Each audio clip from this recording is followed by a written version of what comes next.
Hello friend, સુધાસ food and મોરમાં તમારું સ્વાગત છે। આજે આપણે બનાવીશું પ્રોટીનથી ભરપૂર એવા સોફ્ટ, ટેસ્ટી, સ્પોન્જી, ઓછા મસાલામાં બની જતા, ઝડપથી બની જતા અને આથાની પણ જરૂર નથી એવા સરસ આપણે આજે ઢોકળા બનાવવાના છીએ। તો મારા વિડીયોને છેલ્લે સુધી જોજો। આપણે બનાવવાની શરૂઆત કરીએ। કઠોળના ઢોકળા માટે મેં અહીંયા 4 જાતના કઠોળ લીધા છે: મગ, ચોળી, વટાણા અને ચણા। અને ચારેયનું માપ મેં સરખું રાખ્યું છે, એક જ સરખા વાટકા ભરીને લીધા છે અને આ માપ પ્રમાણે બરાબર જ બનશે। મગ અને ચણા વધારે એડ કરવા હોય તો 1.5 પણ લઈ શકો। હવે બધું જ આપણે એક વાસણમાં મિક્સ કરી લઈએ। બધું સરસથી મિક્સ કરી દઈએ। બધું જ આપણે સરસ મિક્સ કરી દીધું છે। હવે આમાં કોઈ જાતની પ્રોસેસ નથી કરવાની। આમને આમ જ તમે ઘંટીમાં પણ દળી શકો, બહાર પણ દળાવી શકો અને મિક્સરમાં પણ દળી શકો। આપણે જેવું ઢોકળાનું કોકરું દળીએ એવું આને દળી લેવાનું છે। તો હવે આનો આપણે લોટ તૈયાર કરી લઈએ। હવે અહીંયા કઠોળ મેં દળી અને લોટ તૈયાર કરી લીધો છે। લોટ આટલો કકરો રાખવાનો છે, જેવો આપણે ઢોકળાનો રાખતા હોય એવું જ રાખવાનો છે। આમાં આપણે બધા કઠોળનો જ યુઝ કર્યો છે, ચોખા આપણે બિલકુલ નથી નાખ્યા, એટલે ડાયાબિટીસવાળા, વેઇટ લોસવાળા માટે પણ સારું રહેશે। હવે આપણે આમાં દહીં એડ કરીશું। દહીં મેં ખાટું લીધું છે, 1 કપ જેટલું હું દહીં એડ કરું છું। દહીં ન હોય ને ખાટી છાશ હોય તો તમે છાશ પણ એડ કરી શકો। અને હવે આપણે મિક્સ કરી દઈએ। આમાં દહીં સરસ મિક્સ થઈ ગયું છે। હવે બેટર બનાવવા માટે પાણીનો યુઝ કરીશું। છાશનો યુઝ કરતા હોય તો 2 કપ જેટલી છાશ લેવાની। આજે આપણે એકદમ હેલ્ધી એવા આથા વગરના ઢોકળા બનાવવાના છીએ, એટલે આને મિક્સ કરી અને 15 થી 20 મિનિટ કે ટાઈમ હોય તો અડધો કલાક જેવું તમે પલાળીને રાખી દો, એટલે જે આ જાડી કણીઓ હોય એ બધી ફૂલી જશે। અત્યારે બેટરને વધારે ઢીલું નથી કરવાનું, અત્યારે આવું મીડિયમ કન્સિસ્ટન્સી રહે એવું રાખી અને આપણે મિક્સ કરીને રાખી દઈએ। હવે આને ઢાંકી અને રેસ્ટ આપી દઈએ। હવે બેટર આપણે રેસ્ટ આપીને તૈયાર થઈ જાય ત્યાં સુધીમાં આપણે લસણ મરચાંની પેસ્ટ કરી લઈએ। અહીંયા મેં 2 મરચાં લીધા છે અને 7-8 કળી લસણની લીધી છે। હવે આપણે આની પેસ્ટ બનાવી લઈએ।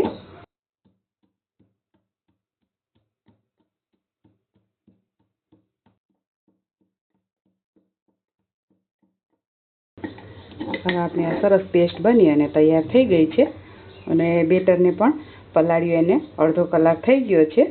હવે આપણે આ બેટરમાં મસાલા કરી લઈએ અને પહેલાં આપણે સ્ટીમરમાં ગરમ પાણી મૂકી દઈએ। અહીંયા મેં સ્ટીમરમાં ગરમ પાણી મૂકી દીધું છે અને હવે આપણે બેટર તૈયાર કરી લઈએ। હવે તમે જોઈ શકો છો કે અડધો કલાક રેસ્ટ આપ્યો હતો એટલે આપણું બેટર સરસ પલળી ગયું છે। આમાં આથાની બિલકુલ જરૂર નથી। હવે આપણે આની પેસ્ટ એડ કરીશું। ચપટી હળદર એડ કરીશું, ખાલી કલર જળવાઈ રહે એટલી જ એડ કરીશું। 1 ચમચી ધાણા જીરું એડ કરીશું। મીઠું આપણે સ્વાદ પ્રમાણે એડ કરીશું અને ફ્રેશ કટ કરી અને ધાણા એડ કરીશું। થોડોનો દાંડલીનો ભાગ હશે તો પણ સારા લાગશે। આમાં વધારે મસાલા કે વધારે કશું જ એડ નથી કરવાનું। ઘરમાં કંઈ શાકભાજી ન હોય કે ગરમી વધારે પડતી હોય, રસોડામાં વધારે ન રહેવું હોય ત્યારે આવી રેસીપી બનાવી દેવાની। સ્પીડમાં પણ બની જશે। કોઈને આથાવાળું ખાવામાં પ્રોબ્લેમ હોય તો એના માટે પણ સારું રહેશે। 1/4 ચમચી જેટલો સોડા લઈશું। સોડાની ઉપર આપણે પાણી નાખીશું એટલે એક્ટિવેટ થઈ જાય। અને હવે આ બધું મિક્સ કરી દઈએ। આમાં થોડું પાણી એડ કરીશું એટલે આપણે ઢીલું બનાવીશું। ખૂબ જ ઓછા મસાલામાં અને એકદમ હેલ્ધી એવી આ રેસીપી છે। આને તમે ડિનરમાં લઈ શકો, બ્રેકફાસ્ટમાં લઈ શકો, બાળકોને લંચ બોક્સમાં પણ આપી શકો।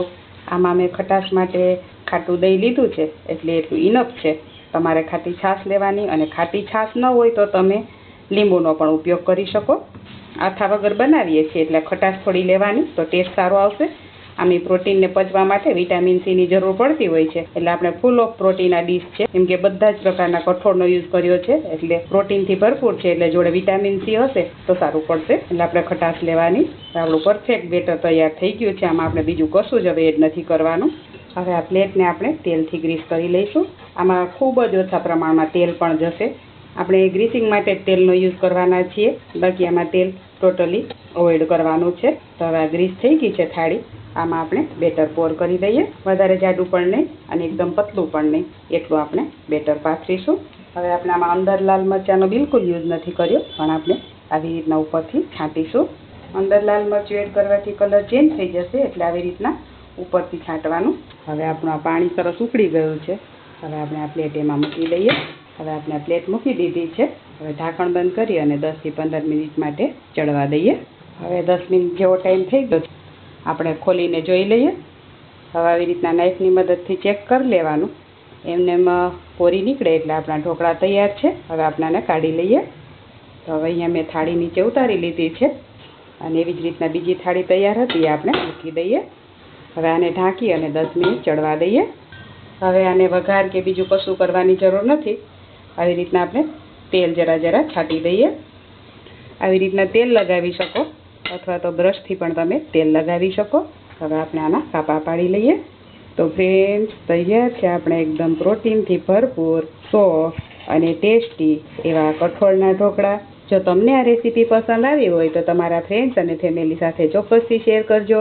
અને આવા નવી નવી રેસીપીઝના વિડીયો જોવા માટે મારી ચેનલને સબસ્ક્રાઈબ કરી લેજો. બેલ આઇકન દબાવવાનું ભૂલતા નહીં. આ વિડીયો જો તમે ઇન્સ્ટાગ્રામ કે ફેસબુકના માધ્યમથી જોતા હોય તો મારા પેજને ફોલો કરજો, લાઈક કરજો અને તમારા ફ્રેન્ડ્સ અને ફેમિલી સાથે ચોક્કસથી શેર કરજો. Thank you for watching.